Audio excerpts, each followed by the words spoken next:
नमस्ते दोस्तों, आप सभी का स्वागत है त्रिशूल टेक प्लस चैनल पर। आज मैं आपसे एक सीधा सवाल पूछना चाहता हूं, क्या हमारे पड़ोसी देश बांग्लादेश में जो हो रहा है वो सिर्फ एक अंदरूनी अशांति है या फिर ये आने वाले बड़े तूफान की शुरुआत है? उस्मान हदी और चंदूस की हत्या के बाद बांग्लादेश में जो आग भड़की है वो अब सिर्फ सड़कों तक सीमित नहीं रही। हालात इतने बिगड़ चुके हैं कि इसका असर सीधे दिल्ली ढाका के रिश्तों पर दिखाई देने लगा है।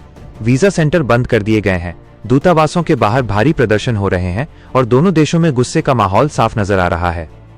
इसी बीच भारत ने अपनी सेना की एक मजबूत बटालियन को त्रिपुरा बांग्लादेश सीमा की तरफ रवाना कर दिया है। अब सवाल उठता है, क्या यह सिर्फ एहतियात है या फिर भारत किसी बड़े हालात के लिए पहले से तैयारी कर रहा है? सोशल मीडिया खोलिए तो हर तरफ आक्रोश दिखाई देता है। भारत में लोग कह रहे हैं, अब बहुत हो गया, इस बार सख्त जवाब देना चाहिए, सर्जिकल स्ट्राइक ही सही रास्ता है। वहीं दूसरी तरफ बांग्लादेश के सोशल मीडिया पर भी चुनौती भरे बयान सामने आ रहे हैं। हम कमजोर नहीं हैं, हिम्मत है तो सामने आओ जैसी बातें वहां खुलेआम लिखी जा रही हैं। अब असली सवाल यह है, अगर हालात हाथ से निकल गए और मामला सीधी सैन्य टकराव तक पहुंच गया तो आगे क्या होगा? 1971 में भारत ने पाकिस्तान के खिलाफ युद्ध लड़ा और बांग्लादेश के जन्म में निर्णायक भूमिका निभाई। आज अगर भारत को अपनी सुरक्षा और रणनीतिक हितों की रक्षा के लिए कोई बड़ा फैसला लेना पड़ा तो तस्वीर कितनी अलग होगी। कुछ लोग ये भी कह रहे हैं कि भारत को चटगांव जैसे इलाकों में अपनी रणनीति मजबूत करनी चाहिए ताकि बंगाल की खाड़ी के जरिए नॉर्थ ईस्ट भारत तक स्थायी पहुंच सुनिश्चित की जा सके। लेकिन इन सब चर्चाओं से पहले जरूरी है एक रियलिटी चेक। अगर आंकड़ों की बात करें तो तस्वीर काफी साफ है। सैन्य शक्ति ग्लोबल मिलिट्री पावर रैंकिंग में भारत दुनिया की टॉप 4 सैन्य ताकतों में शामिल है। वहीं बांग्लादेश इस सूची में काफी नीचे आता है। भारत का रक्षा बजट बांग्लादेश की पूरी सैन्य क्षमता से कई गुना ज्यादा है। थल सेना जमीन पर देखें तो भारत के पास आधुनिक टैंक, भारी आर्टिलरी और बड़ी रिजर्व फोर्स है। वहीं बांग्लादेश की सेना सीमित है और उनके ज्यादातर हथियार पुराने चीनी सिस्टम पर आधारित हैं।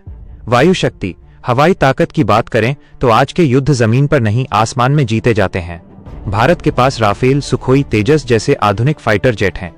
बांग्लादेश के पास सीमित संख्या में पुराने फाइटर जेट हैं और छोटा देश होने की वजह से उनके एयरबेस बेहद सीमित हैं। नौसेना और घेराबंदी बांग्लादेश की अर्थव्यवस्था की रीढ़ बंगाल की खाड़ी है। अगर भारतीय नौसेना वहां ब्लॉकेड नाकेबंदी करती है तो बिना एक गोली चलाए बांग्लादेश पर जबरदस्त दबाव बनाया जा सकता है। मिसाइल तकनीक भारत के पास ब्रह्मोस और अग्नि सीरीज जैसी अत्याधुनिक मिसाइलें हैं जिनका कोई मुकाबला नहीं है। भौगोलिक स्थिति बांग्लादेश चारों तरफ से लगभग भारत से घिरा हुआ है। 3 तरफ जमीन और 1 तरफ समुद्र, हर मोर्चे पर भारत को रणनीतिक बढ़त हासिल है। लेकिन दोस्तों, सिर्फ ताकत होना और उसका इस्तेमाल करना, दोनों में फर्क होता है। युद्ध जीतना शायद आसान हो, लेकिन युद्ध के नतीजे बेहद खतरनाक होते हैं।